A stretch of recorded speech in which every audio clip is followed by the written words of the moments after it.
Orbital Supermax, Episode 4. The 12 of us who had made it to the loading platform alive had to wait in the dark as the 13th choked to death on his own blood.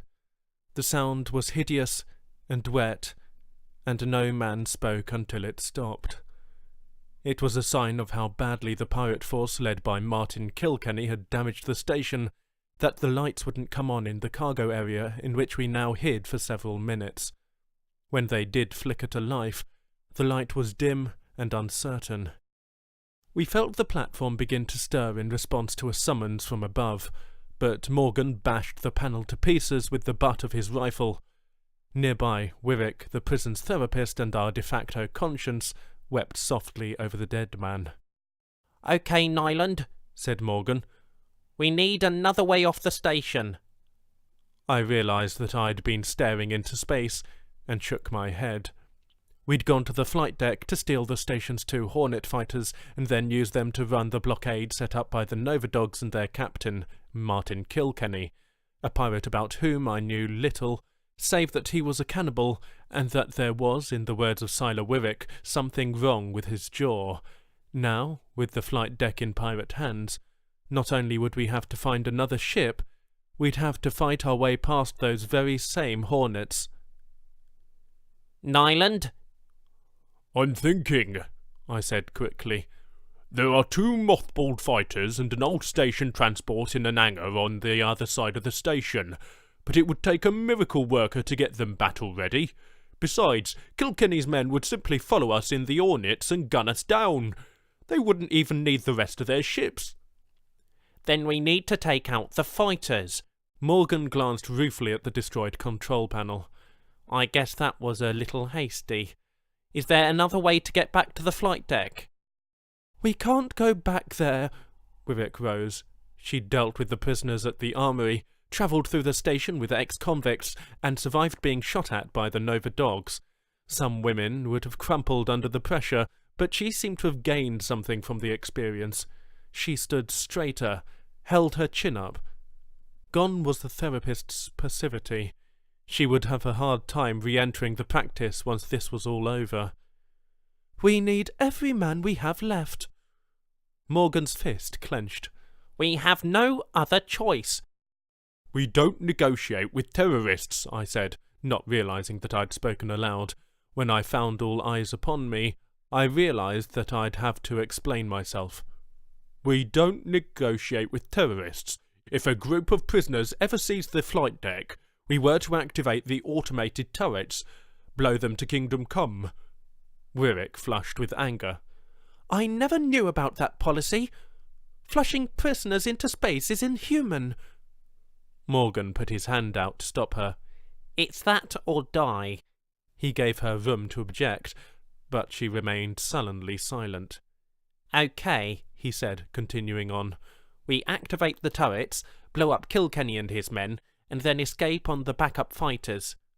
"Not so fast," I interjected. "There are a lot of missing steps there. The turrets were activated on the command deck, and that's gone. Then there's the matter of fixing the fighters." "Never mind that. I know a guy. The turrets, though." Morgan looked around and pointed at several circular nodules in the ceiling. "There. Can we hack them from here?" "No, they're strictly remote. Can't have the prisoners disabling the turrets themselves." I rose, excited despite myself. "But there is the server room, if it hasn't been destroyed." "Fine." Whatever Morgan was about to say was drowned out by a burst of static from the station-wide comm system.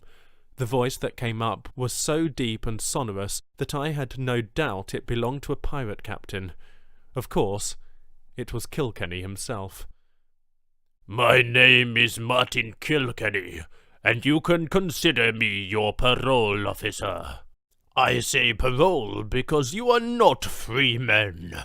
A free man is a man who can do any task he chooses, but there is only one task you need to accomplish to earn a place aboard my ship.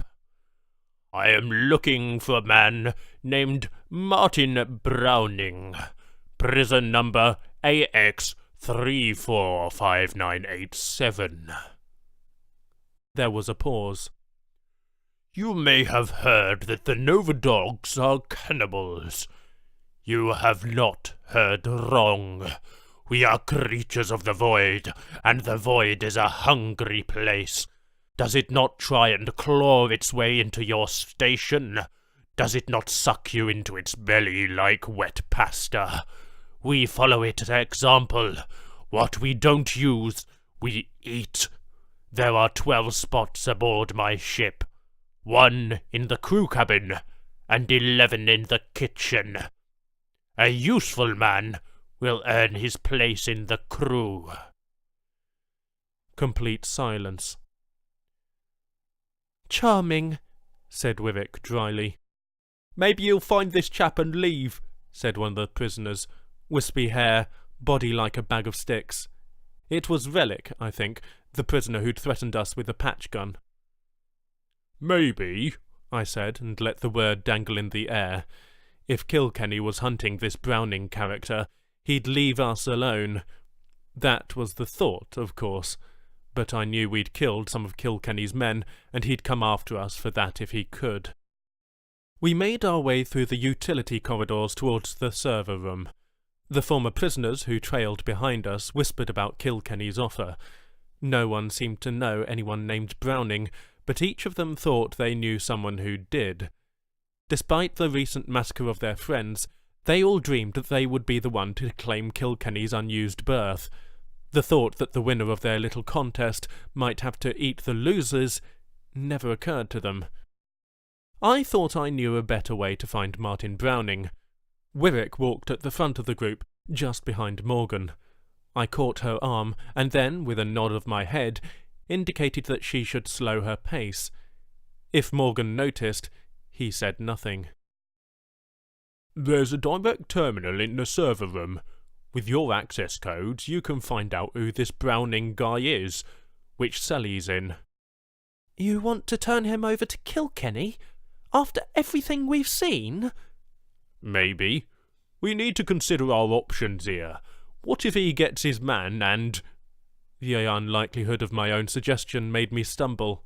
Well, he just leaves. One man's life in exchange for everyone on the station. Who wouldn't make that deal? The man in question, I suspect. Wyrick seemed to think that ended the argument, and rejoined Morgan in the front. The deck which housed the server room was dark, and I worried that it had no power. If that was the case, we'd have to draft a new plan, and quickly. Morgan found a few palm lights on a wall, which he distributed. We passed through a door that had once been secure, and entered a room that was the kind of hot that soaked through our clothes and dried out our eyes. Banks upon banks of black boxes stared at us with flickering green and red lights. "It's hot in here," said Relic unnecessarily. Morgan looked around and then moved down one of the rows. "Let's find an active terminal. Spread out." I followed Wyrick. I had worked out something important on the journey here. The server room was truly the heart of the station. From here all things were possible. Though the records of my arrest and trial would eventually be sent back to the UEE, we were isolated enough that transferring large amounts of data could get expensive. For now, it was all stored on the station's servers. Given the right access, I could wipe out evidence of my crimes. Everyone who knew that I was even a prisoner was dead, aside from Wyrick herself, and after this was all over, I could perhaps find some way to buy her silence. "All I'm saying is that there is no harm in finding out which cell is his. It's the only thing that Kilkenny wants. It has value. We could trade that information, but then maybe warn Browning that Kilkenny is coming for him." Wyrick stopped cold. I nearly ran into her. She turned, and I could see the blue of her eyes in the palm light. "I'm your therapist, Nyland. I know you better than you know yourself. You're not a coward at heart. You know that caving into Kilkenny is wrong.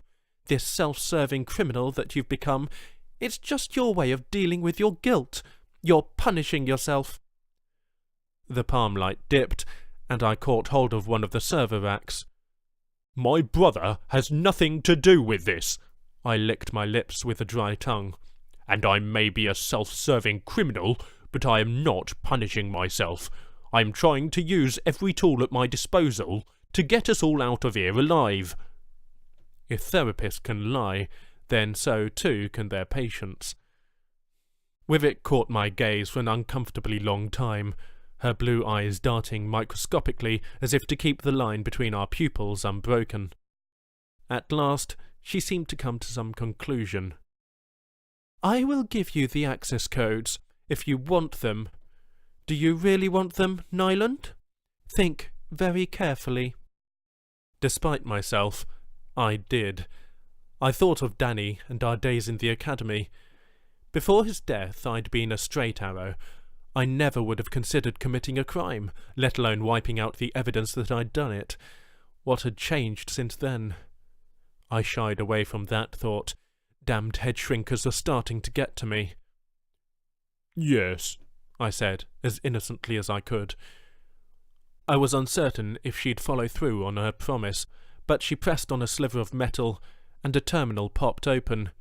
She punched in her codes, and then walked away. Her radical therapy had failed, I told myself victoriously. It was only after I'd wiped the evidence of my crimes from the database that I realized that it was not a victory at all.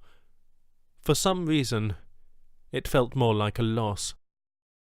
I had pulled up a query window and the cursor flashed at me. I suddenly felt a huge weight on me that had nothing to do with the heat. I was betraying Wivik's trust twice in as many minutes. I told myself I'd make it up to her.